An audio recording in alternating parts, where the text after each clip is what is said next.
Bueno, buenísimo. Vamos a esperar si les parece. Son 20:18. Ya así vamos avanzando sobre algunas cuestiones. Buenas noches, doctor Libby.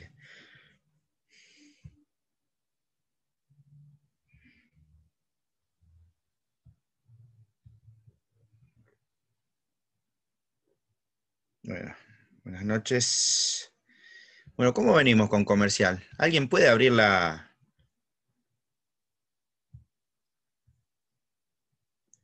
camarita o hay solo una valiente, que es Natalia? Ahí está, Juan Sibelins. Y habilitados los micrófonos también, por si quieren. Alejandra. Bueno, ¿cómo estamos? ¿Venimos bien o venimos mal? María. ¿Tenés frío, María? Bueno. ¿Qué tal, doctor? ¿Cómo le va? Bien, ¿cómo anda, Juan? ¿Bien? ¿Todo en orden? Todo en orden, estudiando. Bueno, y sí, qué lindo escuchar eso.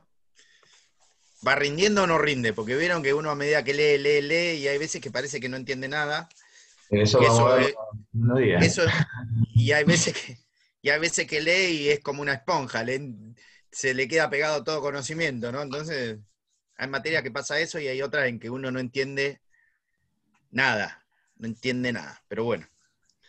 Bueno, y mi contradictor necesario, Alberto, ¿cómo anda? Siempre, yo voy a empezar a dar clase con Alberto porque es...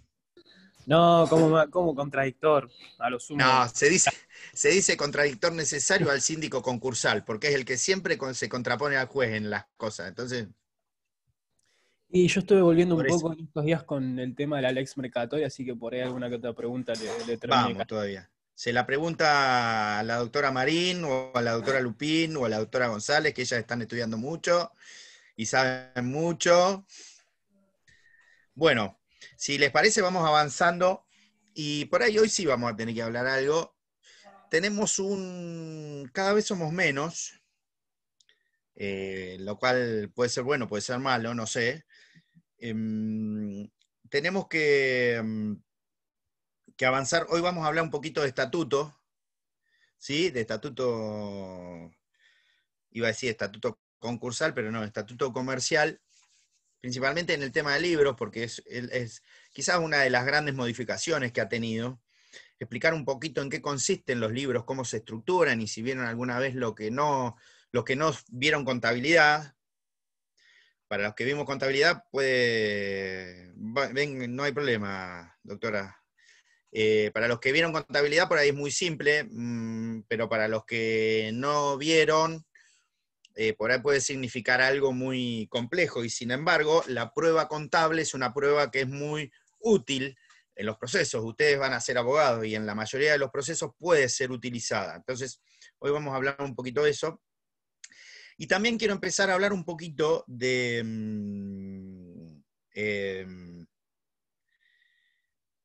lo que sería un poco el módulo de bancario, y empezar a hacer alguna comparación, porque entra bancario, va a entrar, y, y para ver cómo lo vamos relacionando, y cómo uno puede abordar las temáticas de lo que es el mercado, de lo que son algunos mercados en particular, que son más conceptos económicos. Yo lo decía en una de las primeras clases cuando hablamos de Antoine Pirovano, sobre lo que ahora se ha transformado y pasó a ser el derecho económico, que también se mezcla con el comercial. Entonces, ¿cuál es la dificultad de estudiar derecho comercial ahora? Primero, que es frondoso.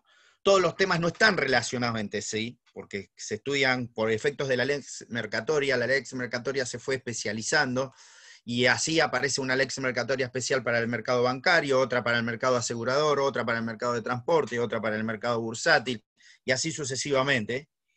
Pero además de eso, es difícil porque hoy ya cambió el concepto de comerciante, ya no está más el concepto de comerciante. Entonces hay que adaptar todo el tema de la legislación de libros al nuevo concepto de actividad mercantil, no ya al de sujeto. Y además de eso, porque hay determinados sujetos mercantiles que por su especificidad o su especialidad tienen que llevar determinados libros con un agravamiento. Y a eso es lo que decíamos de la lex mercatoria bancaria y la lex mercatoria bursátil, porque cada uno de ellos, más allá de la parte genérica que vamos a ver del 320 en adelante, básicamente lo que pivotea, la importancia de lo que pivotea es 320, 321, 330, 331. Esos son como por decirlo de alguna manera, los artículos que consolidan el tema de la documentación. Y no quiero olvidarme del 322. Porque en realidad esos son los que aparecen como indispensables. Entonces, y vamos a explicar un poquito eso. Así que si les parece, arrancamos. Nosotros decíamos que el concepto de comerciante ya no está más, ¿sí? Se mutó. El concepto de comerciante mutó al de emprendedor, básicamente, y hoy en día, más que emprendedor, que está la palabra emprendedor no solamente viene no solamente viene del entrepreneur francés, sino también del imprenditore italiano. El imprenditore en parte como emprendedor comercial, como asociado a una idea de actividad empresaria, de la idea de empresa. Y ustedes saben que nosotros, desde el punto de vista civil y comercial, por decirlo de alguna manera, ahora unificada, hablar de persona no es lo mismo que decir cosa, ¿sí? Y hablar de persona jurídica tampoco. ¿Por qué? Porque nosotros tendríamos que hacer, de acuerdo a lo que establece el 148, es decir, la división entre personas de existencia física y personas de existencia ideal, o personas jurídicas. Las personas jurídicas son aquellas habilitadas por el ordenamiento para actuar, pero no todas las personas jurídicas son más allá de que hubo una discusión doctrinaria infernal respecto a cuáles eran las personas jurídicas, si eran las que necesitaban autorización para funcionar o no. Eso ya pasó y ahora la ley es clara, y dice en el 148, bueno, persona jurídica es aquella que, de acuerdo a la ley, tiene la aptitud para contraer derechos y ejecutar, ¿sí? Adquirir derechos y contraer obligaciones a los efectos de satisfacer su finalidad, no solamente estatutaria, sino económica. ¿Sí? Eso es una persona. En la cual regía, no vamos a hacer una clase de Civil 1, pero regía un principio basilar que era el principio de especialidad. Por efectos de que se adquiría o se adoptaba la teoría del órgano, hay un muy buen libro de Gervasio Colombres respecto a la teoría del órgano, en donde nosotros ya lo analizamos cuando vimos representación, las personas jurídicas tenían la capacidad de acuerdo al objeto y las limitaciones que establecían sus propios estatutos. ¿Está claro? ¿Qué quiere decir esto? Esto quiere decir que no todas las personas jurídicas pueden realizar cualquier cosa, cualquier negocio. Las personas jurídicas lo realizan en los límites de su estatuto. ¿Cuál es el límite de su estatuto? El objeto contractual, obviamente. El objeto contractual es el que establece qué clase de persona jurídica es. Persona jurídica es toda sociedad, asociación, fundación, de índole privada, ¿no? Obviamente, porque las públicas son el Estado, municipal, provincial y nacional, la Iglesia Católica y los entes descentralizados. Entonces, nosotros ahora de lo que vamos a hablar cuando hablamos de estatuto, ya no podemos hablar más de estatuto de comerciante. Entonces ahora tenemos que hablar del estatuto del emprendedor o del empresario. Ahora, la idea de empresa, como les decía, no está definida. No está definida técnicamente lo que es una empresa, porque lo único que aparece como persona jurídica reglamentado son las sociedades. Sí aparecen en una ley que se llama de pymes, las denominadas pequeñas y medianas empresas, pero en sí como empresa, como sujeto de derecho, las pymes no dejan de ser sociedades. ¿Está claro? Cuestión que van a analizar ustedes en el segundo segmento. ¿Por qué? Porque la tipología legal es la que le permite determinar qué clase de sociedad es. Si es que quiere ser una sociedad, como contrato asociativo. Puede ser, si no quiere ser una sociedad, puede ser una simple asociación civil, ¿sí? Una fundación, una mutual, etcétera, etcétera, etcétera. Una cooperativa, que es quizás la figura más parecida a la sociedad, por la ley, regulada por la ley 2337. Entonces, ¿qué es lo que empieza diciendo el 320 fíjense dónde está ubicado el 320. El 320 está ubicado en la teoría general del acto jurídico, en la parte de los actos jurídicos, en la parte de instrumentos de actos jurídicos, ¿sí? Y si ustedes van siguiendo el orden, los instrumentos por los cuales se manifiesta, ¿qué? La exteriorización de la voluntad. Ahora, ¿la teneduría de libros es la exteriorización de la voluntad? No. La teneduría de libros no significa exteriorización de la voluntad. La teneduría de libros significa una carga, más allá de que ahora vamos a ver que hay obligación, puede ser una obligación o puede ser una opción. En realidad, lo que determina es un análisis del ejercicio económico, ¿sí? Entonces, ¿por qué? Porque los libros son fuente de información. ¿Para quién? Para todos. Para la propia parte que lleva los libros y para los terceros. Dentro de los terceros, obviamente, el más interesado, ¿quién es? ¿Por qué es una obligación llevarlos? Porque el Estado controla los libros, obviamente. Los impuestos se declaran conforme a las declaraciones juradas del ejercicio económico. Y el ejercicio económico, que generalmente dura un año, ¿sí? El ejercicio económico que dura un año, mide, por decirlo de una manera, un cuadro de situación patrimonial y de resultados generados en la empresa. ¿A qué me refiero con esto? Primero, que en los términos del 320, llevar contabilidad, el 320 establece una doble función. Dice, hay sujetos que están obligados a llevarla y hay sujetos que no están obligados a llevarla. Puede ser facultativo. ¿Quiénes están obligados a llevarla? Toda persona jurídica que se desarrolle bajo la forma empresaria. Nosotros ya hablamos de la forma empresaria. Esperen que contesto a un colega camarista que me está llamando. Y ya, porque puede ser algo de la cámara.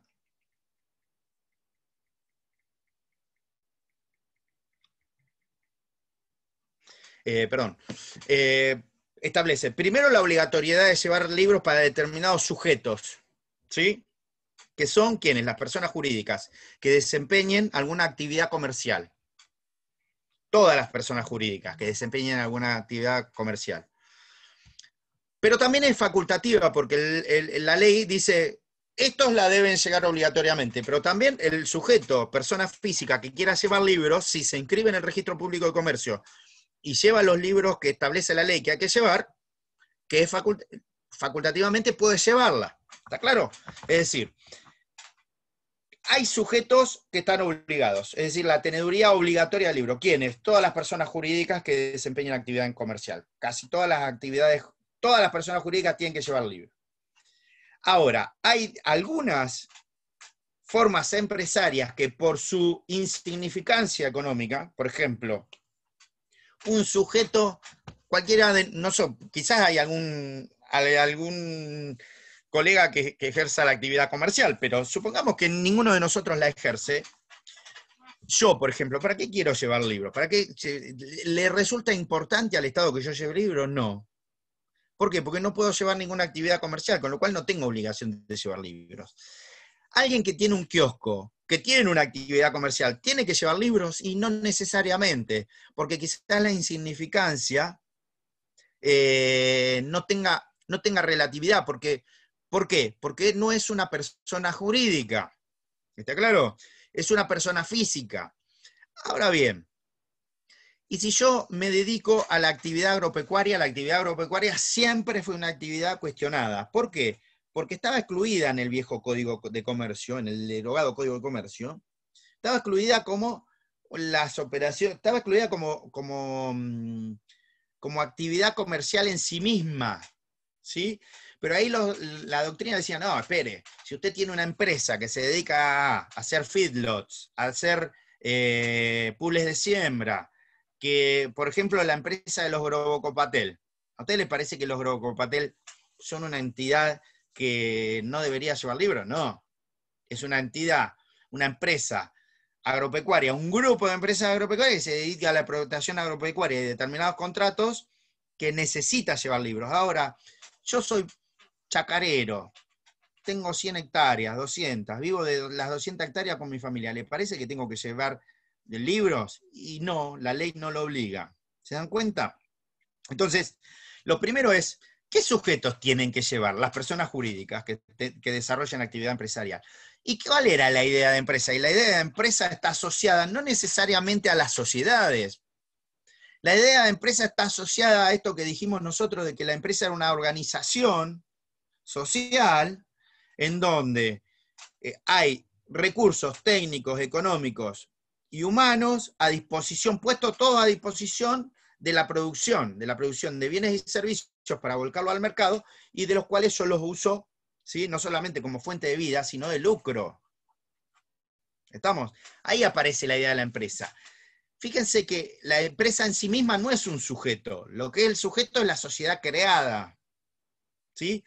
Van a ver a lo largo del desarrollo, esto lo quiero aclarar nuevamente porque ya sé que por ahí ustedes empezaron a ver fideicomisos, y no se puede estudiar comercial a tontas y a locas viendo puntos separados del programa, porque hay cosas que tienen una hilación lógica. Y la hilación lógica que ahora van a empezar a ver ustedes en el derecho comercial, porque todavía no tienen los elementos suficientes, obviamente no los tienen porque para eso van materia a materia, van a ver que hay un desmembramiento entre lo que es sujetos de derecho, ¿sí? Yo lo expliqué una vez ya, lo que son sujetos de derecho y aquellas agrupaciones que no son sujetos de derecho. Y fíjense qué contradicción, que hay contratos que crean sujetos de derecho y hay contratos que no crean sujetos de derecho. Hay contratos que crean patrimonios de afectación, o hay contratos que crean agrupaciones societarias, pero no son sujetos de derecho. Ejemplos, para que se entienda. Y después vamos a ir un poquito más finito. Y miren con lo que empezamos, con libros. Si yo quiero conformar una sociedad o una cooperativa, ¿qué hago? Un contrato. ¿Cómo se llamaba ese contrato? Un contrato plurilateral de organización. ¿Por qué? Porque es un contrato asociativo. Ese contrato, de acuerdo a lo que dice el artículo 2 de la Ley General de Sociedades, o el artículo 1 y 2 de la Ley 2337, o del 148 en adelante, que regula las fundaciones, las mutuales, las simples asociaciones, las asociaciones civiles, son sujetos de derecho. ¿Por qué son sujetos de derecho las personas jurídicas? Por más que estén creadas por un contrato, porque la ley le otorga a ese contrato la fortaleza jurídica para crear un sujeto. Un sujeto que vive, sí, que vive para el derecho, y un sujeto que se diferencia de la voluntad de los socios, porque ¿quiénes lo crean? Lo crean los socios al sujeto. Pero la personalidad de los socios, ¿es la misma que la del sujeto creado? No. Son dos centros de imputación o varios centros de imputación distintos. ¿Se entiende? Pero hay un contrato, nos pusimos de acuerdo, generamos un sujeto de derecho que se llama como sociedad. ¿Qué clase de sociedad? Bueno, después vemos el tipo que nos interese. Y la clase de sociedad, si sea una persona jurídica de interés, una persona por acciones, lo que sea. ¿Está claro? Hasta acá vamos. Pero yo también puedo generar un contrato en el que no genere un sujeto. Por ejemplo, un fideicomiso. Pero sí creo un patrimonio de afectación. ¿Por qué? Porque el contrato de fideicomiso, el fideicomiso no es un sujeto de derecho. El fideicomiso es un contrato. El contrato societario también es un contrato, pero genera un sujeto de derecho. El contrato de fideicomiso es un contrato, goza de los tres elementos genéricos del contrato, pero no crea un sujeto de derecho. ¿Por qué? Porque lo que crea es un patrimonio de afectación. Un patrimonio diferenciado que no tiene personalidad jurídica. Fíjense que dentro de las denominadas personas jurídicas que deberían llevar libros, ¿quién está? El consorcio de administración. Consorcio de administración, que nosotros hablamos, por eso yo mencioné a Colombres, por eso la otra vez mencioné a la teoría de la representación, y por eso mencioné la otra vez a la teoría del órgano. De lo que estamos hablando acá es teoría del órgano, ¿sí? Que era una de las clases de representación que debería ser probada mixtamente, por inventar una palabra. Hoy tengo ganas de inventar la palabra mixtamente, el adverbio de mixto, y que en realidad generaba una clase de representación no basada en la teoría del mandato, sino basada en la teoría del órgano. ¿Pero por qué? Porque había un sujeto, y la teoría del órgano dice cómo ese sujeto se exterioriza, cómo exterioriza ese sujeto la voluntad frente a los terceros. Porque cuando estamos en presencia de una persona física es muy fácil. Juan Sibelius habla, Alberto Castillo habla, Sofía Araujo habla, y exterioriza su voluntad. Habla en el sentido jurídico, ¿no? no in mente retenta. Habla, ¿cómo? Con su exteriorización de la voluntad, que es el agente motorizador ¿de qué? De todo acto jurídico. Pues el contrato es un acto jurídico que crean el societario, las partes crean, que son los socios, un nuevo sujeto. En el fideicomiso no pasa eso. En el fideicomiso no se crea ningún nuevo sujeto. En el fideicomiso lo que pasa es que le sacamos los bienes a determinado sujeto y los dejamos ahí, paraditos, ¿sí? En estado larval, pululando por ahí, en la nube, para decirlo en términos tecnológicos. Creamos una nube con ese patrimonio que no puede ser afectado. ¿Por quién? Por todos los acreedores ni los deudores. Ni los acreedores, ni los beneficiarios del patrimonio del transmitente, del fiduciante, ni tampoco del fiduciario, ni tampoco del fideicomisario, que es el beneficiario. Entonces, fíjense, ¿qué creamos ahí? ¿Un sujeto de derecho? No, creamos un patrimonio de afectación, que no es un sujeto de derecho. Y por tal, como no es un sujeto de derecho, no puede gozar ¿de qué? De lo más simple que puede gozar un sujeto de derecho, que es que, ahí, le abrimos el micrófono. Abra su micrófono, María Nora Lupín, por favor. A ver, Nombre digo de abogada yo, tiene, se dan cuenta, ¿no? personalidad. No tiene personalidad jurídica. ¿Qué es lo que no tiene? No es capaz, no tiene capacidad en términos jurídicos, no es susceptible de adquirir derechos ni contraer obligaciones. ¿Está claro? Sí, ese es el segundo ejemplo. Tercer ejemplo. Nosotros tenemos una empresa que se llama Juan Sibenlins S.A. Tenemos otra empresa que se llama Alberto S.A. Tenemos otra empresa que se llama Natalia González S.A. Tenemos otra que así se llama Liebig S.A., Lupín S.A., Sepúlveda S.A. Son 15 empresas. Rodri S.A. sería la mía, ¿no? Rodri S.A. Y decimos, che, nosotros todas nos dedicamos al mismo objeto contractual, que es tener, ¿qué? Transporte de personas. Bien, ¿qué hacemos? Tenemos colectivos todos, somos 15 empresas que nos dedicamos al mercado de transporte de personas en la ciudad de Mar del Plata, fantástico. Che, y en vez de cada uno andar cortándose solo, ¿por qué no hacemos un contrato asociativo?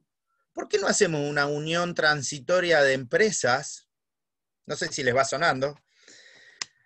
¿Por qué no hacemos una unión transitoria de empresas y todas regulamos el transporte, por más que el transporte no sea privado? El transporte público lo regula, es facultad del Estado, todo. Por eso, lamentablemente hay mucha gente que se confunde, los taxistas se confunden, los remiseros se confunden, los colectiveros o los que tienen empresa de colectivos se confunden y le parece que son los dueños del transporte público. Pero el único dueño del transporte público, ¿saben quién es? La gente, por vía de sus representantes. Que los representantes después no ejerzan bien las funciones es otra cosa. Por eso, el transporte es público, ¿por qué? Porque son tenencias precarias que otorga el Estado para poder transportar personas. Por eso, las licencias de taxi se venden, pero no deberían venderse. De hecho, estaba prohibido hasta hace pocos años vender licencias de taxi. Era un contrato nulo. De hecho, ingresan a los sucesorios las licencias de taxi, cuando en realidad es un permiso precario que si el Estado lo quiere sacar, lo saca. Y se venden entre 20.000 y 30.000 dólares las licencias de taxi. Y lo mismo pasa con las licencias de remis, y lo mismo con las licencias de las líneas de colectivo, o de transporte de microómnibus, para decirlo en términos jurídicos y legales. Pero supongamos que todos nosotros decimos esto, que esto es derecho administrativo, decidimos formar, ahí dije algo que le molestó a la doctora Paula Echeverría, porque apareció, salió de la nada. Entonces, ¿qué pasa? Decidimos formar una UTE. ¿Y qué hacemos? Nos sentamos las 15 sociedades anónimas y formamos una UTE. ¿Es un contrato eso? Sí, claro. ¿Es un sujeto de derecho? No. ¿Por qué? Porque la ley no le otorga esa unión. ¿Por qué? Porque es transitoria. Es una unión transitoria de empresas. Esto que estoy diciendo aparece no solamente en la Ley General de Sociedades, sino también aparece en el capítulo de contratos asociativos. Ahora aparece regulado en la clase de contratos asociativos en el Código Civil y Comercial, que si miro a ver contratos asociativos, aparecen regulados como negocios en participación, agrupaciones de colaboración empresaria, unión transitoria de empresas, consorcios de cooperación, etcétera, etcétera, etcétera. Esos son contratos que no crean sujetos de derecho. Y fíjense, como otro contrato ¿Y quién representa? Ahí me salió de nuevo como el gallo Claudio. ¿Quién representa esto? Y bueno, la ley establece quién es el que representa, pero todos son solidariamente responsables. No hay sujeto de derecho, así que nunca se les ocurra demandar a una UTE, por favor. Se los digo porque hay abogados que han demandado a la UTE, hasta que se dio cuenta que leyendo la Ley General de Sociedad y el Código Civil y Comercial, le iba a resultar complicado porque no se puede demandar a alguien que no es sujeto de derecho. ¿Sí? ¿Está claro? Por favor, les pido, ¿eh? Igual que cuando veamos seguros les voy a decir algunos tips también, pero tengamos cuidado. Hasta acá vamos, entonces fíjense cómo... Perdón, Sí. y en este caso, si hay algún problema con, por ejemplo, la regulación del servicio que brinda la UTE, ¿a quién se demanda? A las empresas que conforman la UTE, a todas, Está bien, claro. porque tienen responsabilidad solidaria. ¿Sí? Entonces, si es un acto que deba ser imputado a la UTE por vía contrato, si no, se le imputa solamente al que generó la responsabilidad.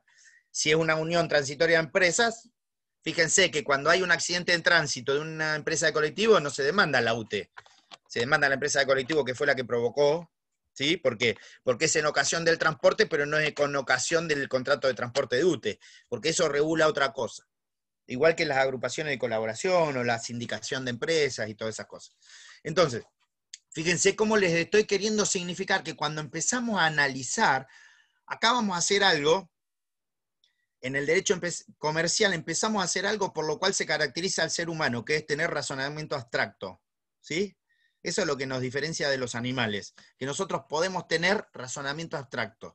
Y cuando uno empieza a tener razonamiento abstracto, empieza a ver y dice, pero ¿cómo? Acá no hay un sujeto, pero hay un conglomerado de contratos o de sujetos que conforman algún contrato para una determinada situación, que no necesariamente significa crear un sujeto de derecho nuevo. Pues bien, dicho esto, ¿por qué quiero decir esto?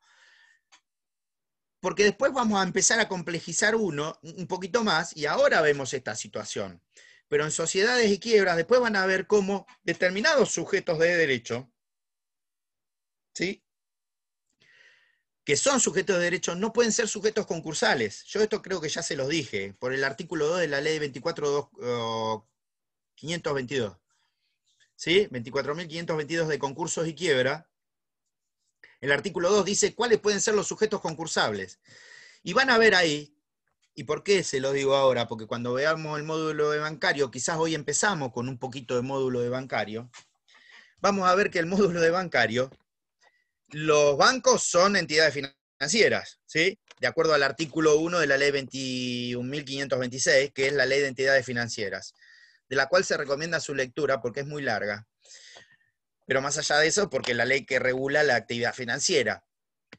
Y van a ver las clases de bancos y de las clases de funciones que hay a partir del artículo 16, más o menos. Pero más allá de eso, para ser entidad financiera yo tengo que ser un sujeto calificado. Tengo que ser o una sociedad anónima o una cooperativa. No puede ser otra forma jurídica para tener un banco que no sea de eso. ¿Sí? O una cajita de crédito. Pero reúno los casos de tengo que ser sociedad anónima o banco cooperativo. Y ustedes me van a decir, ¿pero cómo? Sí, fíjense, cualquier banco que vean van a ver que o son cooperativos o son sociedades anónimas. Del que quieran. El que quieran, piénsenlo. Tienen un nombre. Cualquiera son cooperativas o son sociedades anónimas. Ahora, fíjense qué cosa loca, ¿no? Esos son sujetos de derecho. ¿Estamos? ¿Tienen que llevar libros? Tienen que llevar libros. Y además tienen que llevar libros conforme a lo que dice el Banco Central, que es agravado, porque ahora hay que llevar libros conforme a las nuevas normas internacionales financieras, que son para prevenir, que son normas que surgen del concierto de Basilea, las normas de Basilea, en donde, los principios de Basilea, donde tienen que llevar normas adecuadas para poder comprobarse no solamente las normas del gobierno corporativo, sino también las normas de prevención de lavado y corrupción de dinero, ¿sí? Prevención de lavado de activos. El Banco Nación, sí, el Banco Provincia también, son sociedades anónimas. Lo que pasa es que el Banco Nación también es una sociedad anónima. El único que está excluido en principio de todo esto, por una cuestión constitucional, doctores, es el Banco de la Provincia de Buenos Aires. ¿Sí? porque es preexistente a la República Argentina. Ya eso ya lo dijimos, pero lo vamos a volver a eso, no se preocupen. Más allá de que el Banco Provincia de Buenos Aires se somete voluntariamente a las normas del BCRA, se somete voluntariamente, pero si el día que se quisiera ir, se va y no tiene ningún tipo de problema porque es preexistente a la Constitución. Es decir, el Banco Central no le puede alegar una preexistencia, porque todo el ordenamiento se aplica a excepción de la preexistencia. Entonces, dicho esto, vamos a ver que cuando vayamos, estamos hablando de sujetos, entidades financieras, que son sujetos de derechos particulares porque son sociedades anónimas cooperativas, pero cuando vamos a la ley concursal, ¿sabe qué? Dice, mire, usted es un sujeto de derecho, pero no es un sujeto concursable, con lo cual usted no puede quebrar ni concursarse. ¡Apa!, dicen ustedes. ¿Cómo? No, no puede. ¿Por qué? Porque tiene formas de liquidación propia. Lo mismo pasa con qué. Lo mismo pasaba con qué. Con las AFJP. Ahora no existen más las AFJP, pero cuando existían, eran sujetos de derecho porque eran sociedades anónimas, pero no eran sujetos concursables, se liquidaban. ¿Sí? Lo mismo ocurre con qué. Con las entidades aseguradoras. Las entidades aseguradoras, por la ley 20.091, son sujetos de derecho, pero no pueden concursarse ni quebrar. Se aplica supletoriamente al régimen. Lo mismo pasaba con las mutuales, pero eso es una reforma que quedó. Modificaron la ley de mutuales, pero no modificaron el artículo 2 de la ley 24.522 y aparece todavía como las mutuales que son sujetos que no pueden concursarse, pero ahora sí. Ahora no, desde el 2006 que pueden concursarse, ¿sí? Entonces, fíjense que vamos agravando la situación. Entonces, ya no solamente decimos que hay sujetos que no son sujetos, sino que decimos que hay sujetos que son sujetos que no pueden ser sujetos concursables.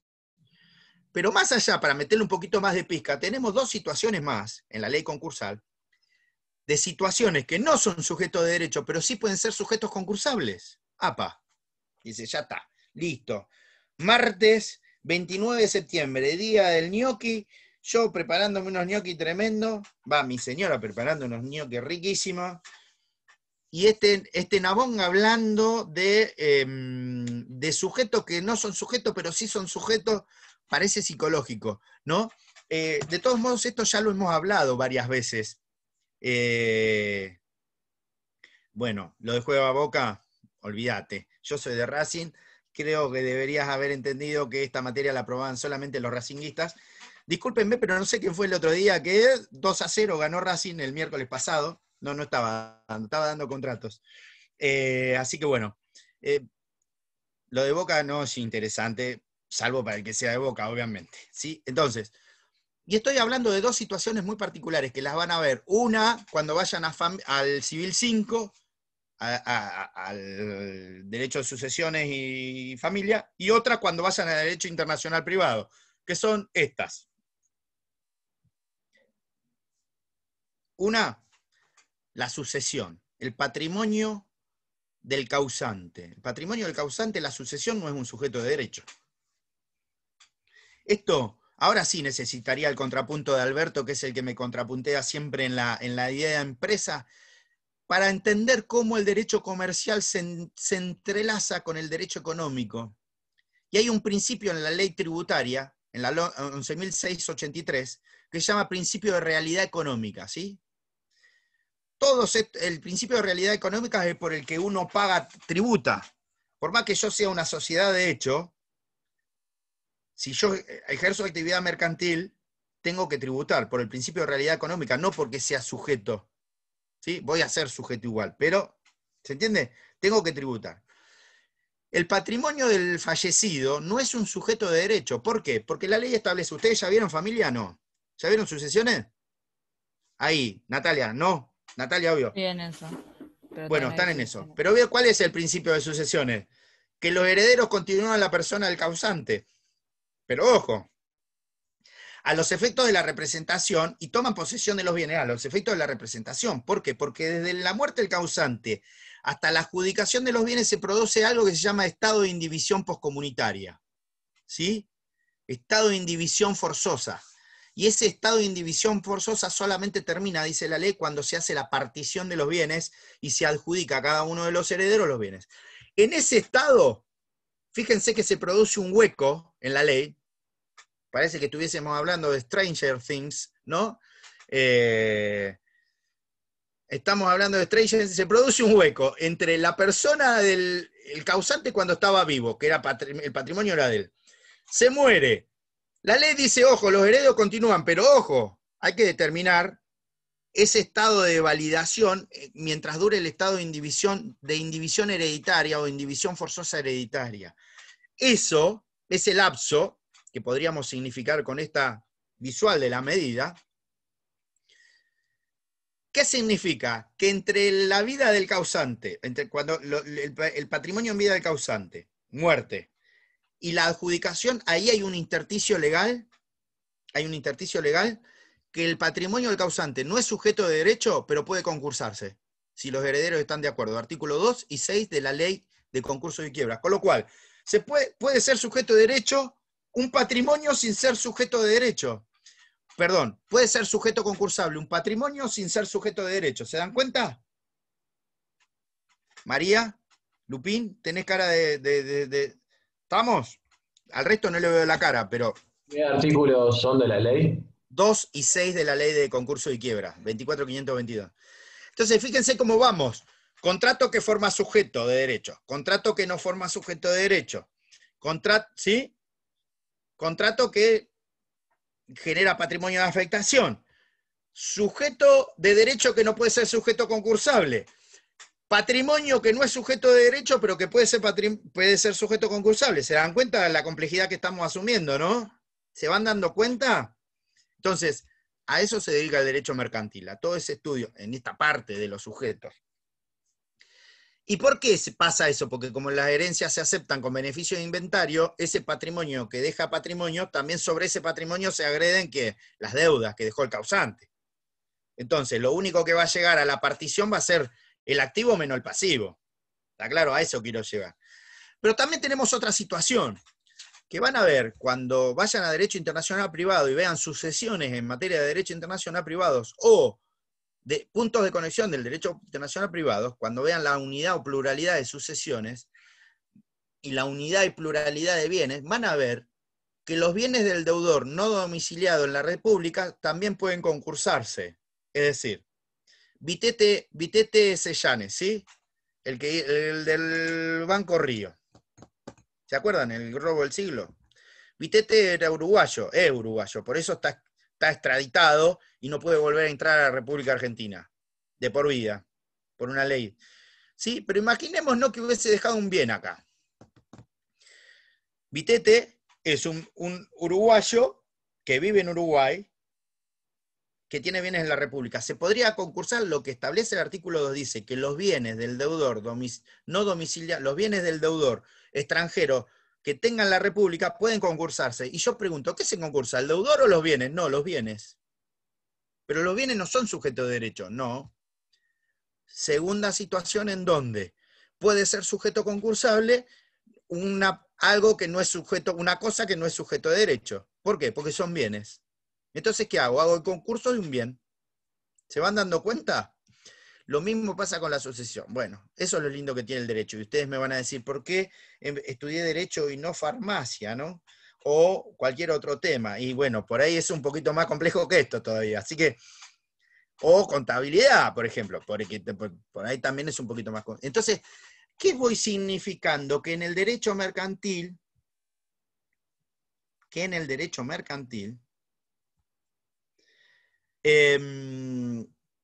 se va generando, en el derecho mercantil, se va generando todas estas suertes de, como consecuencia de lo que Colombres decía del empirismo mercantil, porque generalmente aparece con la práctica, se van generando estas situaciones de sujetos de derecho, a veces que no pueden ser sujetos concursables, de contratos que no crean sujetos de derecho, pero crean patrimonio de afectación. Por eso deben estar viendo con la doctora Navarro fideicomiso, de acuerdo a cuál sea la naturaleza del fideicomiso también, pero la estructura básica es la de la fiducia. Fíjense cómo se va creando todo eso en base a qué, de acuerdo a una necesidad económica. Ahora, todo eso que yo mencioné tiene que llevar libros de comercio, a excepción de los que no son sujetos de derecho.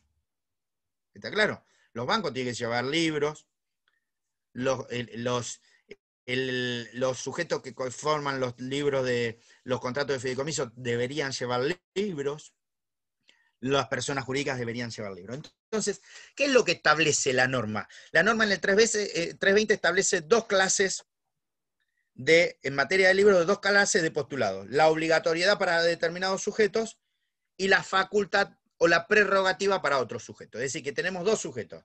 Los que obligatoriamente están obligados a llevar libros y los que facultativamente los llevan. ¿Está claro? Primera gran división que establece el 320. Fantástico. Obviamente también hay actividades excluidas que son las que mencionamos. Ahora, ¿cuáles son los libros que hay que llevar? Bueno, los libros que hay que llevar, antes de empezar a hablar de qué requisitos tienen que tener los libros, hay que saber cuáles son los libros indispensables. 322. Los libros indispensables son dos. Lamento decirlo, ¿sí? El diario y el inventario balance. El inventario balance no son dos libros, es un solo libro, ¿sí? Eso que está mencionado en el 322, inciso 1 y 2. Después aparecen los que se establezcan por actividades especiales y los que establezcan las demás leyes. Pero esos son especiales o particulares. Los obligatorios para todos aquellos que tienen que llevar son dos. Diario e inventario balance. ¿Ustedes saben lo que es el diario? Una pregunta, ¿y el libro mayor? No, no es obligatorio. Okay. Ahora explico lo del mayor, explico lo de los... Y también puede haber facultativos que se tornen en obligatorios. Por ejemplo, un libro facultativo es el IVA. IVA ventas, IVA compras, es un libro facultativo. Pero yo debo llevarlo si quiero tener rendido lo que es el desgravar el IVA de acuerdo a la categoría que tenga o que esté inscripto para la AFIP. ¿Estamos? Entonces, ¿cuáles son los libros indispensables necesarios? Diario, inventario, balance. ¿Qué es el diario? El diario es donde se reflejan todas y cada una de las operaciones. Todas las operaciones de la empresa. Todo lo que hace la empresa se refleja. ¿Qué refleja el diario? Las cuentas sobre las cuales se realizan esas operaciones. Los que vieron contabilidad van a ver. Este principio por el cual se lleva contabilidad es un principio que se llama principio de partida doble, ¿sí? Es un principio que dice, a grosso modo, burdamente, y casi hasta que suena a jolgorio, a pesar de que lo haya creado el sistema de partida doble un cura, ¿no? Fray Luca Pacioli, que dice, todo lo que entra tiene que ser igual a todo lo que sale. Suena raro, pero el principio de partida doble. En realidad el principio de partida doble dice que a todo ingreso debe corresponderle una salida en el patrimonio. Pero cuando nosotros estudiamos contabilidad, los que estudiaron contabilidad, el profesor de contabilidad te decía, todo lo que entra en el debe tiene que ser igual a todo lo que sale en el haber. ¿Por qué? Porque cuando se hace el balance de sumas y saldos, eso tiene que arrojar cero. ¿Por qué tiene que arrojar cero? Porque cuando se descuenta, siempre suma cero. Más allá que no va a dar cero en sí misma la operatoriedad, porque arroja números.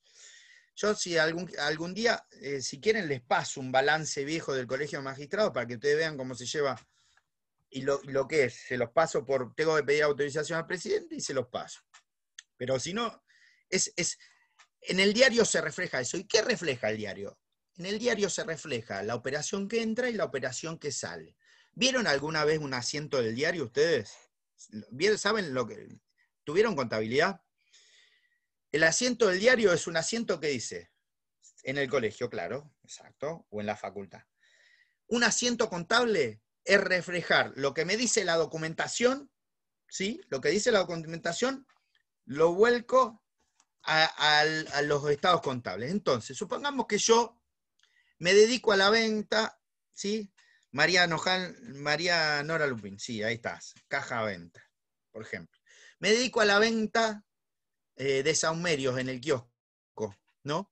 Supongamos que tengo un kiosco y me dedico a la venta de saumerios y otras yerbas, por decirlo de alguna manera, lícitas. Entonces, me dedico a vender saumerios o libros o lo que sea. Entonces, ¿yo qué tengo? Mercaderías, ¿sí? O soy una panadería. Tengo una panadería. ¿Y qué venden en la panadería? Mercadería venden. ¿Sí? Entonces, ¿cuál va la panadería? ¿Qué va a ser la cuenta? Pan, supongamos. Pero todo eso es mercadería. Entonces, yo tengo en stock mercadería. Ahora, yo la mercadería no la hago para comérmela todo el día, para que se ponga dura y vender pan rallado. Se lo tengo para venderla a la gente. Entonces tengo mercadería que las vendo. ¿Cómo reflejo esa operación de compra-venta? Vendo mercadería, ¿qué sale? Un contrato de cambio. Sale el pan, sale la mercadería y ¿qué ingresa? Plata. ¿Sí? Entonces, cuando yo tengo que reflejar eso, que va a estar reflejado en un ticket fiscal, ¿sí? Cuando tenga que registrar eso, va a ser el ingreso caja 200 pesos a, dice el asiento, mercadería. ¿Se dan cuenta? ¿Sí? Obviamente que este ejemplo es burdo porque son las dos cuentas de activos, son cuentas permutativas, son cuentas fáciles, pero para que se entienda. Así va sucediendo con cuentas de activos, va sucediendo con cuentas. Después voy a tener tengo empleados, ¿sí? Y si tengo empleados, ya las cuentas no van a ser, ahí va a haber son cuentas de pasivo. Entonces, ¿qué me va a ingresar? ¿Sí? ¿Qué me va a ingresar como debe? Sueldos y jornales a, ¿qué? ¿Con qué lo pago? ¿Con plata? ¿A caja? ¿Sí? O a banco, porque quizás libré un cheque o hice el depósito. Y me va a entrar la cuenta. ¿Se va dando cuenta? ¿Se van dando cuenta ustedes? Tengo que tener otra cuenta que sea sueldos y jornales, que es una cuenta de pasivo. Y después puede ser que tenga un rodado. Pero el rodado genera amortizaciones, porque ustedes saben que los bienes muebles registrables y los inmuebles se amortizan. Los muebles registrables cada 5, los inmuebles cada 10. Pero se amortizan a los efectos contables. Entonces todo eso lo tengo que ir reflejando. ¿Estamos? Cuando voy reflejando todo eso, a mí me va generando cuentas del debe y del haber. Las cuentas del debe y del haber, todo eso se vuelcan después en lo que la doctora Lupín dijo que era un libro mayor. El libro mayor es un libro que no es obligatorio. Se nota que Lupín estudió contabilidad y le hacían hacer los transportes del libro mayor. El libro mayor se identifica cada cuenta. Entonces, ¿qué cuenta usamos, por ejemplo, hoy en el ejemplo de la panadería? Cuenta caja y cuenta mercadería. Entonces, el libro mayor dice cuenta caja. Cada cuenta se separa en debe y haber, entonces se suman del debe, todas las del debe, y en el haber, todas las del haber, y después se restan. Una vez que se resta, eso me arroja el resultado por cuenta. ¿Por qué? Porque después de ese paso hay otro libro, y en realidad que se hace un balance de sumas y saldos. ¿Estamos? Se llama así, balance de sumas y saldos. Y eso tiene que arrojar 0. No sé si, Lupín, ¿te acordás cuando hacías el balance de sumas y saldos? Bueno, que no encontrabas la diferencia. Nosotros llegamos a hacer el de 10 columnas. Vamos todavía. En la escuela comercial, sí. Ahora realmente no me acuerdo, pero hacíamos el balance de sumas y saldos de 10 columnas. ¿Viste? Entonces, ¿qué pasa? ¿Por qué esto que estoy diciendo, el balance de sumas y saldos, sirve? Porque después de toda esa operación hay que hacer otra que se llama, una vez al año, que se llama inventario y balance. En el inventario, ¿qué hago? Registro todo el stock de los bienes que tengo. De todos los bienes que tengo, materiales, registro de stock. Y el balance, ¿sí? Inventario y balance. ¿Y el balance qué refleja? El balance refleja esto que yo expliqué vagamente y a grosso modo, recién es el estado patrimonial, ¿sí? El balance refleja la vida de la sociedad o de la persona jurídica durante un año, que es el ejercicio económico. ¿Estamos? Y ese balance tiene, ¿vieron alguna vez un balance? El balance tiene cuentas de activo, cuentas de pasivo. Dentro de las cuentas de activo, activo corriente o no corriente, pasivo corriente o no corriente. Pero después de eso, vienen los cuadros de resultados, porque estas que yo mencioné son patrimonial. Entonces el balance es un estado patrimonial y de resultados al fin del ejercicio económico. ¿Estamos? ¿Cuáles son los patrimoniales? Todas las cuentas que están en el patrimonio, las que son de activo o de pasivo. Pero además tengo que reflejar los resultados del ejercicio. ¿Cuáles? Las ganancias y las pérdidas.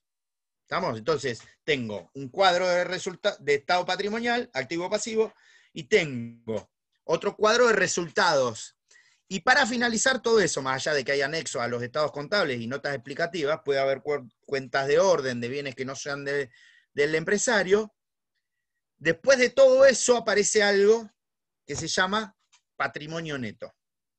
¿Sí? El patrimonio neto debería ser,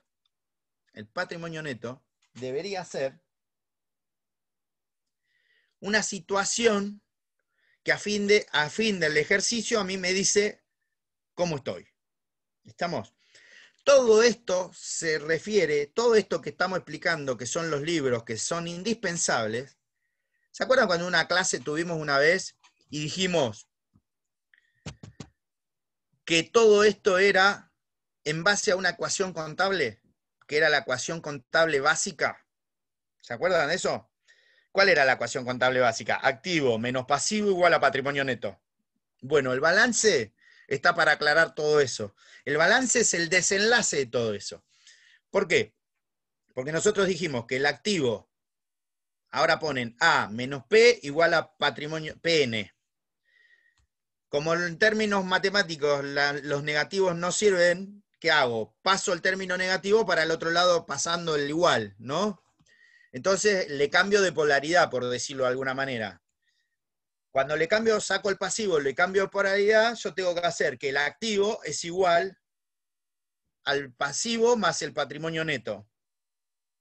Ahí están en términos positivos los dos. Esa es la ecuación contable básica.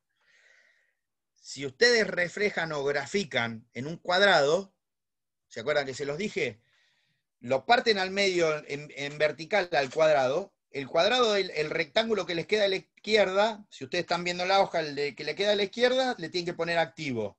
Al otro rectángulo lo dividen en dos, le tiene que quedar dos cuadrados iguales, al de arriba le ponen pasivo y al de abajo le ponen PN. Eso es lo que significa activo igual a pasivo más patrimonio neto. ¿Sí? ¿Estamos? Entonces, cuando yo empiezo a funcionar, a eso le tengo que sumar las pérdidas y las ganancias. ¿Sí? Es decir, le tengo que sumar los resultados positivos y le tengo que restar los resultados negativos. ¿Estamos? Todo eso me va a dar la ecuación contable dinámica. Todo eso es lo que simplifica el balance, el estado, el libro inventario balance. El inventario balance a mí me da una radiografía, es traducir en números lo que es la vida de la persona jurídica. ¿Sí? Y eso es lo que yo les decía que se llevan los libros. Esos dos libros son los que son indispensables. Diario e inventario y balance. Esos dos tienen que estar sí o sí. ¿Y por qué me salto todo eso? Más allá de que ahora explico un poco cómo tiene que llevarse. Porque después de todo esto, y digo, ¿pero cuál es la razón de ser de llevar los libros? Porque son principios de información financiera. La razón de ser es que sirven de información, tanto propio como para terceros. Pero yo digo, ¿y por qué sirven como información? Y esos libros, pregunto, ¿por qué sirven como información? Porque me arrojan a mí los datos de la empresa, por si la quiero vender, por si la quiero comprar, por si tengo que tributar, por si quiero ¿qué? Por si quiero probar en un litigio. Por eso, los libros contables o la documentación legal es prueba en los procesos judiciales. ¿Y por qué? ¿Sí? El modo lo pruebo con los libros. ¿Y cuál es el medio para hacerlo valer? ¿Cómo lo introduzco? Por dos vías. O lo introduzco por vía documental, o lo introduzco por vía pericial, que es la pericial contable. Entonces, a lo que me estoy refiriendo ahora es al 330 y 331. Y esto tiene que aclarar bien, tiene que quedar bien aclarado, para que sepan cómo juegan las presunciones, que ahora se simplificaron muchísimo. Entonces, una vez que nosotros establecemos que esos libros son los que dicen o demuestran la realidad de la empresa, ¿sí? Nosotros decimos, fantástico, pero yo no quiero llevar mi libro para solamente pagar impuestos, ni para vender la empresa, ni para comprarla. Quiero tenerlo porque tengo obligación de llevarlo, y la obligación de llevarlo significa llevarlos en debida forma legal. Es decir, no solamente tengo la obligación de llevarlos, sino también llevarlos en debida forma legal. ¿Cómo es llevarlos en debida forma legal? Llevarlos en libros rubricados, rubricados y declarados frente al Registro Público de Comercio, con numeración cronológica en idioma nacional, ¿sí? En moneda nacional. Los estados contables no pueden estar en otra moneda que no sean estados en moneda nacional. Además, llevados cronológicamente, sin enmendaduras, sin tachaduras, sin raspaduras, sin arrancatoria, ¿sí? Que suele pasar. Hay un recurso en el Poder Judicial que se llama recurso de arrancatoria, y hay otro que se llama artículo sexto, ¿sí? Esos dos recursos que no los ven en procesal, tengan cuidado, porque son maléficos, y uno de golpe y porrazo se aparece con que le afanaron la sentencia, o la agarraron y la tiraron al cesto. Entonces, ojo con esos dos recursos, que son recursos mal habidos y antijurídicos, pero todo eso está llevado. Puedo pedir autorización para llevar sublibros, ¿sí? Que si los llevo también los tengo que llevar de esa forma. ¿Cuáles serían los sublibros? El subdiario. ¿Cómo sería el caso del subdiario? Por ejemplo, un libro que lleva bancos. Ustedes saben que, bueno, lo que no lo vieron en contabilidad, existe algo que se llama conciliación bancaria. Para hacer la conciliación bancaria yo tengo que llevar un libro que se llama bancos, y que todos los cheques que reflejé, concilio los saldos de los cheques con la documentación. Entonces una cosa muy linda, era lo que más me gustaba hacer en contabilidad. Pero bueno, ahora ya me olvidé hasta cómo se hacía la conciliación bancaria. Pero si yo quiero llevar el libro, su caja, ¿sí? O sus bancos, todos esos libros son subdiarios, porque son ahí registro los asientos particulares que también se convierten en obligatorios si los llevo. Y también tienen que estar llevados en debida forma. Pero más allá de todo esto, del 330 y 331 surgen dos postulados, o mejor dicho, los principios basilares de interpretación de lo que son los libros contables. Primero, no es lo mismo que tenga obligación de llevar libros que no tenga la obligación de llevarlos. ¿Por qué? Porque si yo no tengo obligación de llevar libros, a mí no me pueden hacer cargar la presunción de validez que surge de los libros contables. ¿Por qué? Porque lo que genera llevar la documentación contable en debida forma genera una presunción ¿de qué? De que lo llevo en debida forma. ¿Y qué genera eso? Que todo lo que está volcado ahí adentro es veraz. ¿Se entiende? Entonces, como la ley genera la presunción de que si llevo los libros en debida forma, todo lo que está volcado ahí adentro es veraz, surge una presunción, la presunción de veracidad de los actos que están reflejados ahí. Entonces, esa presunción me sirve a mí como prueba. Ahora, primero, esa prueba hay que ver si el sujeto tiene obligación de llevar libros o no. ¿Por qué? Porque si hay un debate, y ahora, antes era más complejo, pero ahora lo vamos a hacer. Supongamos que hay un debate entre la empresa Juan Siebenlis S.A. y la empresa Rodri S.A. ¿Los dos tienen obligación de llevar libros? Sí. ¿Por qué? Porque son sujetos jurídicos, son personas jurídicas que tienen obligación de llevar libros. Fantástico.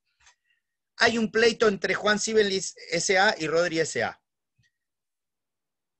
¿Sí? Si yo no llevo los libros en debida forma y Juan sí los lleva en debida forma, los libros de él van a probar en contra mío. ¿Está claro? Aunque pida la pericia al contable. Sí. De hecho, la vas a tener que pedir a la pericia al contable para hacer valer esa prueba, si no, no la va a poder hacer valer. ¿Por qué? Porque después vamos a aplicar en el 331, que es, los libros contables son documentación propiedad de la empresa y están protegidos por el artículo 17 y 18 de la Constitución Nacional. Y ustedes saben que la documentación, ¿qué es? Como la propiedad privada, inviolable. Y no se pueden hacer pesquisas sobre los libros contables si no hay una orden judicial. Si no están cometiendo un delito. ¿Está claro? Entonces, la única manera de hacerlos valer es cuando el propio interesado los hace valer o por orden judicial se los secuestran. Pero no siempre es válido el secuestro de los libros contables. Por eso sirve el 331. ¿Por qué? Porque acá en materia mercantil hablamos de lo que se denomina exhibición de libros. La exhibición de libros es de dos maneras, antes de seguir con las presunciones. La exhibición es de carácter general o de carácter particular.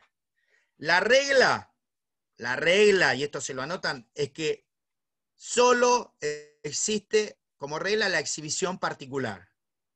La regla es que solo rige la exhibición particular.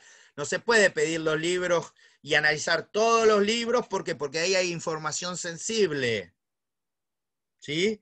Ojo, la regla es que el principio es que la exhibición es solo particular, salvo aquellos supuestos en donde sea obligatorio hacer una exhibición general de los libros. Obviamente que la ley dice, hay exhibición general de libros solo en estos supuestos.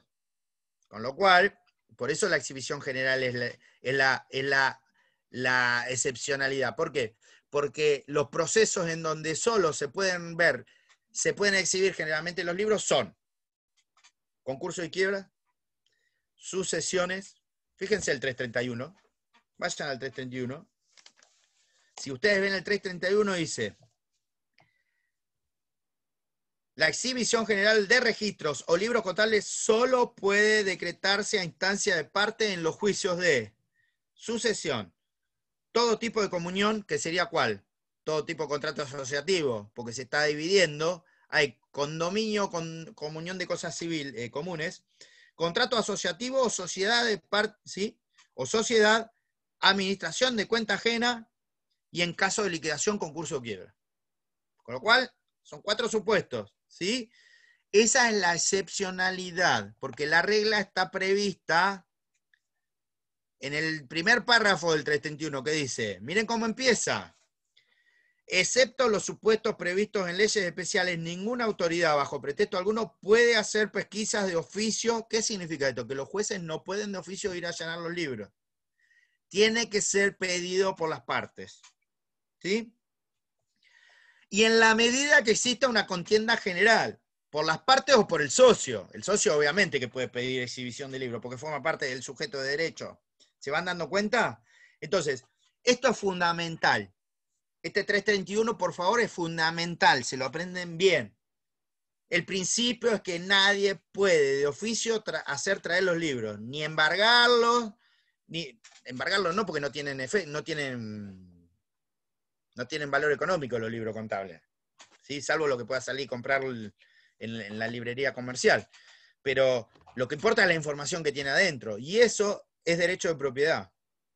Y eso no puede ser violado, sino por una orden judicial que esté fundada por ley, que esté fundada en ley, y si la parte lo acompañó. ¿Qué significa esto?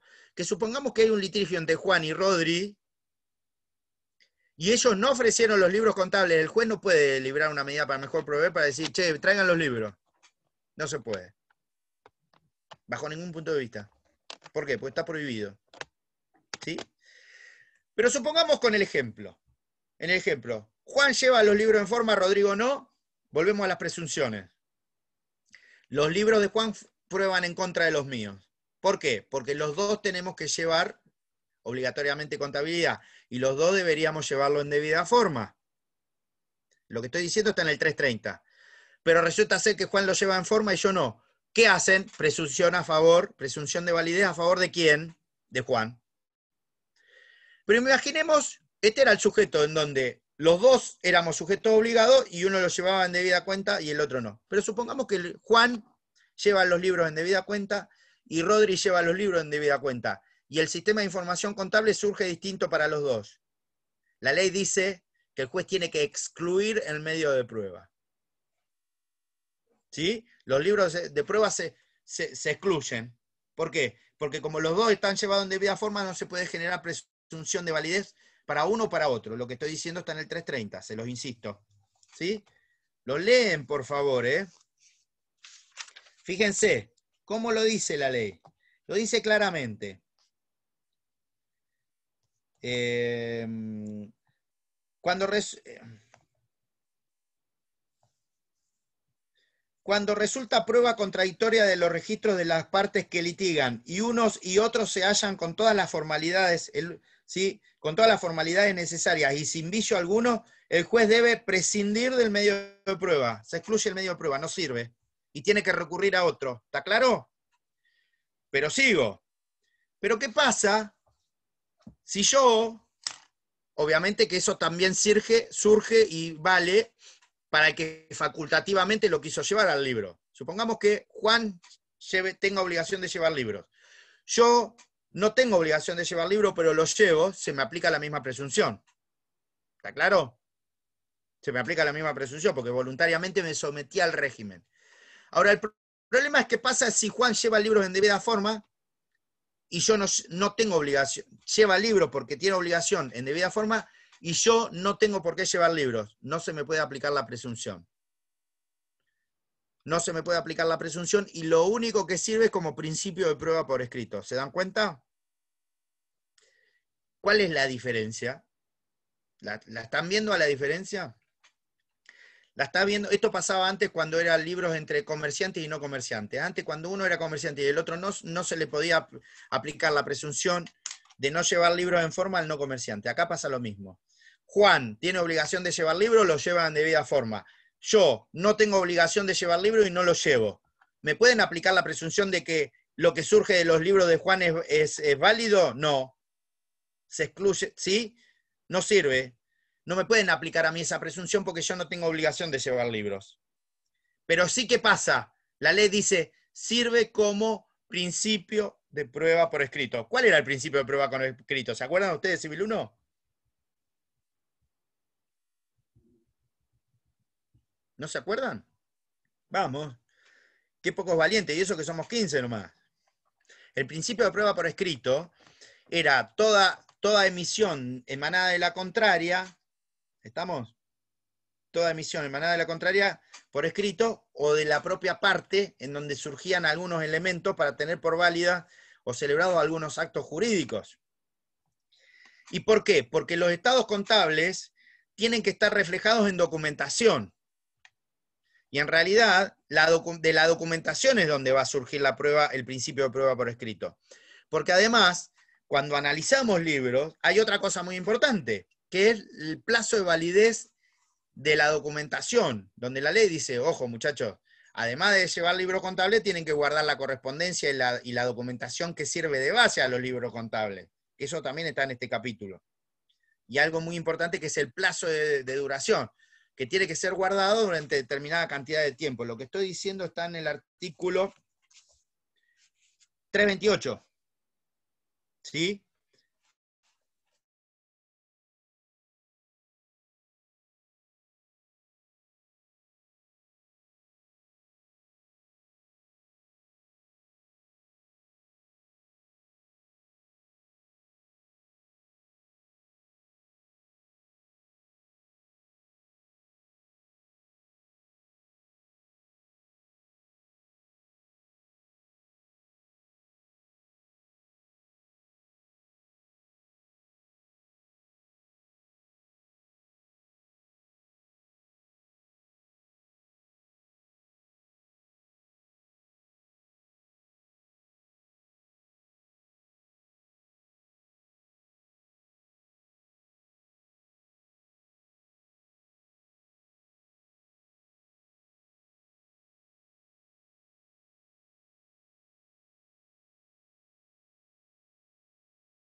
Hola, ¿se escucha ahí? Perdón, pero se me quedó sin materia la notebook y no me... Tuve hoy un Zoom largo de 2 horas y no me avivé de conectarlo.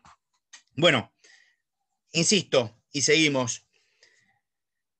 Es decir, el principio de prueba por escrito sirve de principio de prueba por escrito la documentación que sirve de base al sustento contable. Cuando ustedes van al 328 dice, bueno, pero usted tiene como, además, empresa, tiene la obligación de guardar la correspondencia y los libros contables por determinado tiempo. Los libros contables siempre. Pero la documentación surge del 328. ¿Sí? ¿Qué son cuáles? Los 10 años, ¿sí? ¿cuáles son los 10 años? El tema de los 10 años es fácil la regla. La documentación y los libros hay que guardarlo por 10 años, fantástico. Pero, ¿a partir de dónde se cuentan? Lo que es interesante en el 328 es el plazo de dónde se cuentan los 10 años. Porque si ustedes ven bien los incisos, ¿sí? Van a ver, dice, los libros se tienen que guardar por 10 años. ¿A partir de dónde? Del último asiento contable. ¿Estamos? Si fuese los demás registros de la fecha de la última anotación practicada en los mismos. De los instrumentos respaldatorios, es decir, tengo una factura, una nota de débito, una nota de crédito. ¿De dónde se cuenta? De la fecha de emisión del instrumento. Entonces, lo importante del 328 no tanto saber que son 10 años, sino a partir de dónde se cuentan esos 10 años. ¿Me explico? Entonces, dicho esto, ustedes tienen que ver que este es el principio general en materia de libros, 320 a 331. Pero ojo, porque hay sujetos que tienen agravada la forma de teneduría de libros o de llevar libros. Los primeros sujetos que tienen agravada la manera de llevar esos libros son las sociedades, obviamente. ¿Por qué? Porque a partir del artículo 63 en adelante de la Ley General de Sociedades, aparece toda una parte dedicada a la teneduría de libros, a la llevar libros en materia societaria, que lo van a ver cuando vayan a sociedades. ¿Y por qué? Porque hay determinados sujetos que por su actividad tienen agravada esa situación. Por ejemplo, si yo soy una entidad financiera, los estados contables de la entidad financiera, además de reunir los requisitos del 320 a 331, además de reunir los requisitos del artículo 63 en adelante de la Ley General de Sociedades, ex 19550, además de eso tengo que reunir las normas del BCRA en materia de información financiera, ¿sí? Que son las disposiciones, las comunicaciones y las disposiciones que se llaman normas de información financiera contable, las NIF, ¿sí? Las normas de información financiera. Eso por un lado. Pero si yo, además, soy una empresa, una sociedad que quiero cotizar en bolsa, además de reunir los requisitos del Código Civil y Comercial y además de reunir los requisitos de la Ley General de Sociedades, voy a tener que reunir los requisitos de la Comisión Nacional de Valores, que es información contable, al igual que como pasa con los bancos, cada 3 meses y con sistemas agravados y con lo que se llaman algunas veces balances, ¿sí? Son balances simplificados en alguna manera y otros con información muy técnica. ¿Estamos? Se llaman balances consolidados, ¿sí? Los balances consolidados tienen la consolidación tiene esa información, que son extractos que me los piden determinados sujetos. Lo mismo me va a pasar si soy una entidad aseguradora.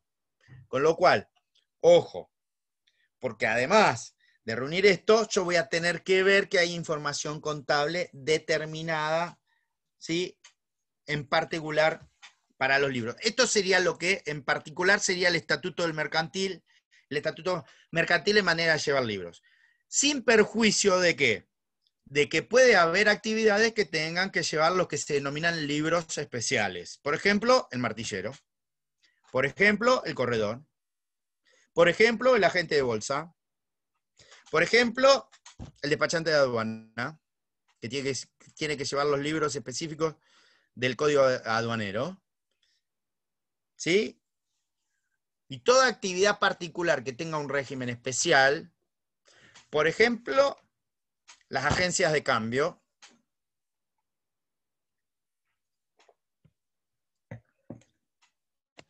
Por ejemplo, las empresas de transporte naviero, aéreo, tienen que llevar libros particulares. Por ejemplo, los hoteles, que tienen que llevar libros también particulares, ¿no? Por determinadas disposiciones. Entonces, así sucesivamente. Por eso la ley dice, ojo, si vamos a llevar estados contables, tenemos que llevar estos.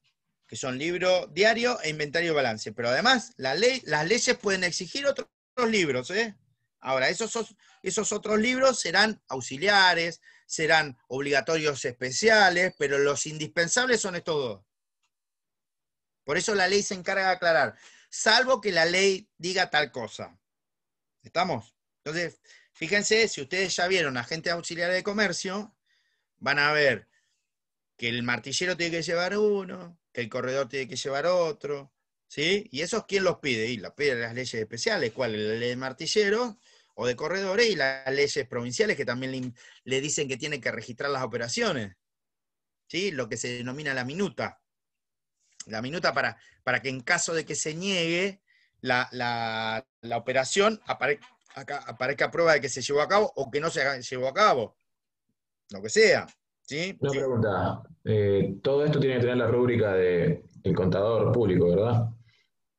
No, los libros especiales no necesariamente, porque por ahí un contador público, ¿para qué me va a hacer? Los que tiene que llevar sí o sí rúbrica de contador público porque necesitan ser certificados en el Consejo Profesional de Ciencias Económicas son el diario y el inventario de balance.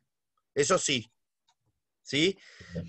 Y en realidad lo que se certifica técnicamente es el balance, el inventario y balance. El balance que ese sí tiene que ir con firma de profesional. Y no solamente tiene que confirmar de profesional, sino que tiene que estar con la medalla de declaración porque se paga un impuesto, una tasa sobre eso en el Consejo Profesional de Ciencias Económicas. Pero que es necesario porque ese es el último balance aprobado, es el que te pide personas jurídicas, o te piden los bancos, o te pide cualquier entidad para que puedas ejercer o puedas ir en representación de alguien. Por ejemplo, si vos sos, lo que me pasaba a mí hasta el año pasado, yo era el presidente del Colegio de Magistrados de la provincia de Buenos Aires y de Mar del Plata. En los estados contables teníamos que hacer las asambleas todos los años para aprobarla. Cuando íbamos al Banco Provincia o a personas jurídicas para inscribir los reglamentos o los estatutos, todos los años además hay que enviarlos a personas jurídicas para firmar cualquier cosa que yo tenga que obligar a la sociedad o a la asociación, tenía que rubricar mi firma en persona jurídica y además certificar el balance. Si no, el último balance no está certificado, no se puede abrir ni siquiera una cuenta bancaria. De hecho, se puede abrir, pero no te dejan operar. Con lo cual, para las personas jurídicas, tiene su implicancia llevar el libro en debida forma. No es que no es solamente una presunción legal. No podrías manejar ninguna cuenta. No podrías pagar lo que se denominan los BEP, que son de AFIP. Son varias cosas las importantes. Dicho esto, me gustaría ver si podemos arrancar con, no sé cómo irán con el resto de los profesores,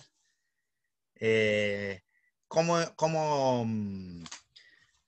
irán con relación a los temas, pero sí me gustaría tocar en estos minutitos que quedan, que son 9, por lo menos algo para desembocar la clase que viene ya en algo importante y se los explico ahora, que sería lo que se denominan los contratos, y ya les dejo como lectura que vayan leyendo Cuenta Corriente Mercantil, el trabajo que le subimos, en realidad todo esto es, antes decíamos el comerciante, ahora vamos a decir el empresario, ¿sí? Hay un libro muy bueno de Editorial Aries, de Santini, que se llama El Comercio. Y ahí refleja y dice, mire, el comercio, muchachos, tiene dos puntas, ¿sí? El comercio, uno arranca por una punta que es la del productor y termina en otra punta que es la del consumidor. Ahora, en el medio de eso, hay todo interpósitas, se van interponiendo diversos auxiliares del comerciante. Ahora sería diversos auxiliares del emprendedor productor, que van desarrollando, van trabajando en esa brecha. Eso significa que por ahí alguien produce, pero para que llegue al consumidor se necesita una cadena de comercialización en el medio, una cadena de agentes auxiliares que comercialicen eso. Por eso existen los denominados contratos de comercialización, o los denominados contratos de distribución comercial o de colaboración empresaria, que no necesariamente siempre son los mismos. Esto genera, al decir de Echeverry, genera como una brecha. Están aquellos en el medio, aquellos contratos en donde se permite una flexibilización de negociación amplia entre el productor y el distribuidor, y hay otros en donde no permite una flexibilización amplia y el margen de discusión o de bargain power es muy acotado. Por eso hay como un cono donde a mayor facultad de negociación, por ejemplo, el entrepreneur, el partenariado, esos son contratos de distribución comercial, ¿sí? Partenariado se escribe. Partenariado. O entrepreneur. El entrepreneurship o el partnership son sujetos donde están de igual a igual, cara a cara, negociando con el productor, ¿sí? Con facultades de negociación amplias. Pero después se va acotando. Y a medida que el productor le va diciendo, no, pero pará, vos vas a ser distribuidor mío, pero en esta zona. Vos vas a ser distribuidor mío, pero exclusivo en esta zona. Porque en otra zona tengo a otro. Entonces van limitándose las facultades de negociación. Y a medida que se limitan las facultades de negociación, aparecen la imposición de las cláusulas y la posición de una parte dominante por sobre la otra. Entonces ahí empiezan a aparecer los verdaderos contratos de distribución comercial y de colaboración empresaria, como la distribución comercial propiamente dicha, la concesión, la agencia, ¿sí? ¿Estamos? Todos esos aparecen como partes, aparecen los viajantes de comercio, que no son contratos autónomos, aparecen las denominadas franquicias, las subfranquicias, el franchising, aparecen diversas cuestiones que ahora algunas están reguladas en el Código Civil y Comercial. ¿Está claro? Ahora, todo ese mecanismo, una parte que es la que empezamos a ver, el Estatuto del Empresario, que vimos lo que era la cláusula constitucional, las libertades, las garantías, las defensas, las garantías concurrenciales, llevar libros, guardar la correspondencia, rendición de cuentas en el 858, que también es una obligación. Por el otro lado aparece otro sujeto, que es el consumidor. El consumidor es el sujeto débil. Pero además de ser el sujeto débil, la legislación, que es de orden público, trasvasa todas las normas del derecho mercantil. Por eso se aplica también en materia mercantil no solamente la ley 24240, que dijimos formaba parte de la denominada tríada mercantil, sino también el Código Civil y Comercial. ¿Estamos? Entonces, las actividades mercantiles están trabasadas por el estatuto. Obviamente que el estatuto no lo vamos a repetir, ya lo vieron ustedes en contratos, vamos a repetir algunas cosas porque pero también aparece la regulación de la Ley de Defensa de la Competencia, la Ley de Lealtad Comercial y los tratados internacionales en la materia. Ahora, el sujeto emprendedor, el imprenditore commerciale, como dirían los italianos, toma la ayuda de determinados sujetos. Y esos determinados sujetos son los que se podrían denominar auxiliares del comerciante o del comercio, como se separaba antes, y que estaban regulados y que ahora no aparece una regulación porque está muy promiscua y dispersa. Pero también se vale de determinados contratos, porque básicamente en materia mercantil hay un solo contrato que es el que predomina, que es la compraventa, y en base a la compraventa se van desarrollando el resto. ¿Sí? Por ejemplo, si yo compro trigo, la compraventa de trigo ya está, va a cerrar ahí, quizás voy a hacer un crédito documentario, quizás voy a hacer algún tipo de financiación o prefinanciación a la exportación, pero después tengo que transportarlo al trigo. Entonces, ahí aparece el freight forwarder, ¿sí? El freight forwarder es un broker que se dedica al transporte, es un poco más amplio que el despachante a aduana. ¿Vieron freight forwarder ya con Sandra y alguien como agente auxiliar? El freight forwarder se encarga de realizar, para que se identifiquen que es un freight forwarder, UPS es un freight forwarder, por ejemplo. UPS, que es es un servicio de freight forwarding internacional, que es como un escudito que dice UPS, lo googlean UPS y van a aparecer lo que es el freight forwarding.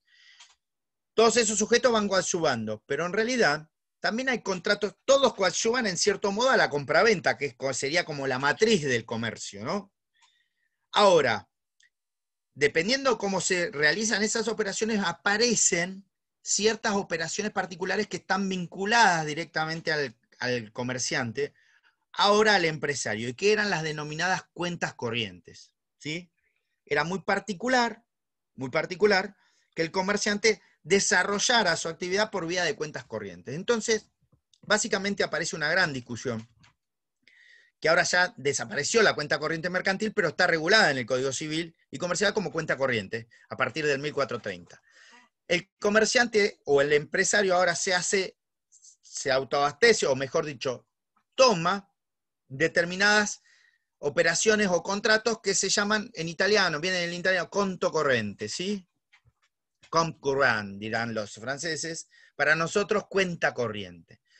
El primer vestigio que tenemos de la cuenta corriente es el contrato de cuenta corriente, propiamente dicho, el 1430. Ese era el ex cuenta corriente mercantil. Les dejo para que lean un trabajito que hicimos para la cátedra, que son de apenas 33 hojas de cuenta corriente. Tiene que estar volcado en el campus virtual. Si no lo tiene, creo que yo se lo dejé en el WhatsApp. Es ese contrato, ¿sí? Cuenta corriente, que era el cuenta corriente mercantil. Esa cuenta corriente del 1430 no tiene nada que ver con el contrato de cuenta corriente como contrato bancario. ¿Está claro? Que si no me equivoco está en el 1300 y pico. A ver. Puede fallar, dijo Tuzam, ¿eh? Pero...